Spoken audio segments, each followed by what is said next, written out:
Hello everyone, welcome back to my channel. আজ class 7-এর কাণ্ড related কিছু প্রশ্ন উত্তর তোমাদের সাথে আলোচনা করছি, তো তোমরা সেগুলো দেখে নাও। আজকে আলোচনা করছি রূপান্তরিত কাণ্ড নিয়ে। রূপান্তরিত কাণ্ড কাকে বলে সেটা আগে জানতে হবে। রূপান্তরিত কাণ্ড হচ্ছে যে সেই সমস্ত কাণ্ড যারা পরিবর্তিত হয়েছে বিশেষভাবে, তাদের নানান কাজের জন্য তারা বিশেষভাবে পরিবর্তিত হয়েছে। সে কাজগুলো কি কি হতে পারে? খাদ্য সঞ্চয়, জনন, আত্মরক্ষা, প্রতিকূল পরিবেশে বেঁচে থাকা, এসব। ঠিক আছে, তাহলে কি রূপান্তরিত কাণ্ড? খাদ্য সঞ্চয়, জনন, আত্মরক্ষা, প্রতিকূল পরিবেশে বেঁচে থাকা প্রভৃতি নানান কাজের জন্য গাছ তাদের কাণ্ডগুলোকে বিশেষভাবে পাল্টে ফেলে। বিশেষভাবে পরিবর্তিত কাণ্ডগুলোকে কি বলা হচ্ছে? রূপান্তরিত কাণ্ড বা পরিবর্তিত কাণ্ড। ঠিক আছে, এর উদাহরণ হচ্ছে কি? যেমন আলু হচ্ছে কিন্তু একটা রূপান্তরিত কাণ্ডের উদাহরণ। ওকে, তাহলে রূপান্তরিত কাণ্ড কি বুঝতে পারলে? যে কাণ্ডটা পাল্টে যাচ্ছে কিসের জন্য? উদ্ভিদের বিভিন্ন কাজের জন্য। সে কাজগুলো কী হতে পারে? খাদ্য সঞ্চয়, জনন, আত্মরক্ষা, বংশবিস্তার, এই সমস্ত কাজের জন্য পরিবর্তিত হয়ে যায়। সেই কাণ্ডগুলোকেই বলা হচ্ছে পরিবর্তিত কাণ্ড। রূপান্তরিত কাণ্ড কয় প্রকার ও কি কি? রূপান্তরিত কাণ্ড হচ্ছে 3 প্রকার। কি কি? ভূনিম্নস্থ কাণ্ড, বা এটাকে আমরা বলতে পারি মৃৎগর্ত কাণ্ড। মৃৎগর্ত মানে মাটির নিচে থাকবে এই কাণ্ডটা। দ্বিতীয় হচ্ছে অর্ধবায়বীয় কাণ্ড, মানে কিছুটা অংশ মাটির নিচে আর কিছুটা অংশ মাটির উপরে, তাই অর্ধবায়বী। বায়বী মানে বাতাসের মধ্যে কিছুটা থাকছে, মাটির নিচে কিছুটা থাকছে, এটা হচ্ছে অর্ধবায়বী কাণ্ড। আর বায়বী কাণ্ড মানে এই কাণ্ডটা পুরোটাই বাইরে বাতাসের মধ্যে থাকছে, যেমন অন্য উদ্ভিদের কাণ্ড থাকে সেই রকম কাণ্ডের মতো উপরে থাকছে, কিন্তু সেটা পরিবর্তিত হচ্ছে। ঠিক আছে, তাহলে 3 প্রকার কি কি? একটা ভূনিম্নস্থ বা মৃৎগত কাণ্ড, একটা অর্ধবায়বী কাণ্ড, একটা হচ্ছে বায়বী কাণ্ড। বায়ু। এই ভূনিম্নস্থ কাণ্ডের কিছু উদাহরণ হচ্ছে আলু, আদা, কচু। অর্ধবায়বী কাণ্ডের উদাহরণ হচ্ছে কচুরিপানা, শুশুনি। আর বায়বীয় কাণ্ডের উদাহরণ হচ্ছে বেলের শাখাকণ্ঠ। ঠিক আছে, বেলের যে কাঁটা হয় সেই কাঁটা। নেক্সট প্রশ্ন কি আছে? কয়েকটি রূপান্তরিত মৃৎগত কাণ্ডের উদাহরণ দাও ও তাদের কাজ লেখো। মৃৎগত কাণ্ড, যেগুলো রূপান্তরিত মৃৎগত কাণ্ড, তার উদাহরণ দিতে বলেছে, তাদের কাজ লিখতে বলা হচ্ছে। এখানে মৃৎগত কাণ্ডের প্রকারগুলো সমেত উদাহরণ আর তাদের কাজগুলো দেওয়া হয়েছে। যেমন হচ্ছে প্রথম হচ্ছে স্ফীতকন্দ। স্ফীতকন্দর মধ্যে এই যে এটা মৃৎগত কাণ্ড, এরা সবাই কিন্তু মৃৎগত কাণ্ড, তাদের উদাহরণ এগুলো আর হচ্ছে তাদের কাজ। স্ফীতকন্দের উদাহরণ কি? আলু। এর কাজ কি? খাদ্য সঞ্চয় করা, নতুন উদ্ভিদ সৃষ্টি করা। এই আলুর গা থেকে দেখবেন নতুন ছোট ছোট বকুলের মতো বের হয়, সেখান থেকে কিন্তু পাতা টাতা বা তৈরি হয়। আর আলুটা হচ্ছে তার কাণ্ডটা খাদ্য সঞ্চয় করে রেখে ওরকম স্ফীত হয়ে যায়, তাই হচ্ছে এটা স্ফীতকন্দ। গ্রন্থিকন্দ কোনগুলো? আদা, কচু, হলুদ, আদা, এগুলো হচ্ছে গ্রন্থিকন্দ। ঠিক আছে, এগুলোর কাজ কি? অতিরিক্ত খাদ্য সঞ্চয় করে রাখা, নতুন বিটপ সৃষ্টি করা, এর হচ্ছে কাণ্ড।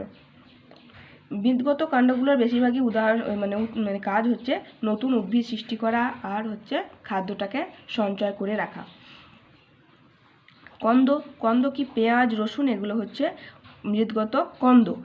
এটা হচ্ছে কাণ্ডটিকে রক্ষা করে রাখে। এই যে পেঁয়াজের মধ্যে, এই যে পেঁয়াজ, এটা পেঁয়াজ, এই যে আমরা পেঁয়াজটা আমরা যেটা খাই, আর এটা পেঁয়াজের গাছ হয় না, তো এই যে এটা হচ্ছে মেন কাণ্ড।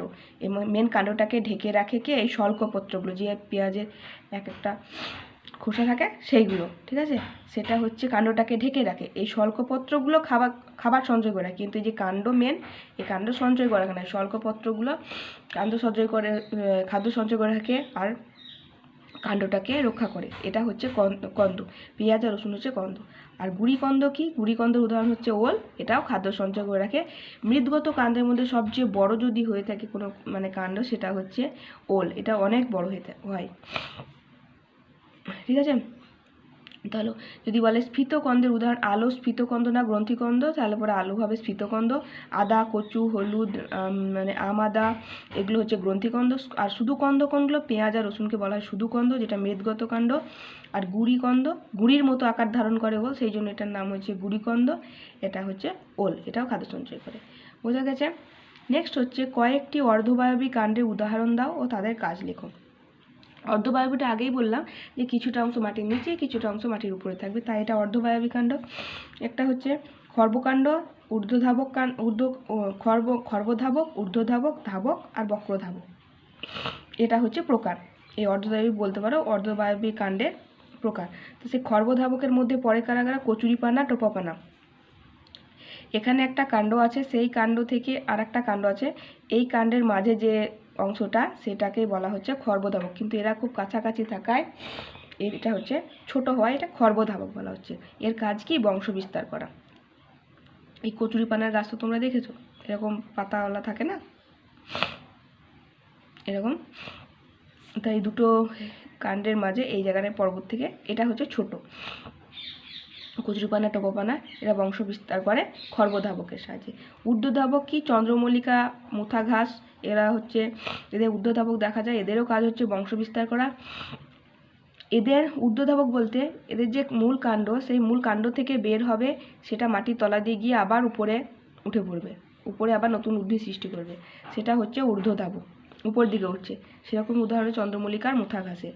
ধাবক কোনগুলো? এরা মূল কাণ্ডের সমান্তরালই বিস্তার লাভ করবে, বিস্তার লাভ করে সেখানে আবার তাদের অস্থানিক মূল সৃষ্টি হবে, আবার সেখানে ওদের উদ্ভিদ যে কাণ্ড, পাতাগুলো সেগুলো আবার সৃষ্টি হবে, সেটা হচ্ছে শুধু ধাবক। এরাও বংশবিস্তার কাজ। শুশুনি, দুর্বাঘাস, তানকুনি, এই গাছগুলো যদি তোমরা পাও তাহলে তোমরা তুলে দেখবে, সেখানে তোমরা এই উদাহরণগুলো দেখে দেখে বুঝতে পারবে, ঠিক আছে। আর বক্রধাবক হচ্ছে স্ট্রবেরি, বংশ বিস্তার করা এদের প্রধান কাজ। এখানে একটা কাণ্ড, এখানে একটা কাণ্ডের অংশ, এই পর্বটা, এটা যদি মাটি হয় তাহলে এরকমভাবে উঠে থাকে, বেঁকে যায় ধাবকটা, এইটাকে তার জন্য বলা হচ্ছে বক্রধাবক। তাহলে বংশ বিস্তার করা এদের প্রধান কাজ। তাহলে অর্ধবায়বী কাণ্ডগুলোর বেশিরভাগই কাজ, উদাহরণ মানে কাজ হচ্ছে তাদের বংশটাকে বিস্তার করা। তার মধ্যে কচুরিপানা, টোপাপানা এরা হচ্ছে খর্বধাবক থাকে, চন্দ্রমল্লিকা, মুথা ঘাস এদের ঊর্ধ্বধাবক থাকে। ধাবক থাকে কোন গাছে? শুশুনি, দুর্বা ঘাস, থানকুনি, আর বক্রধাবক থাকে স্ট্রবেরি।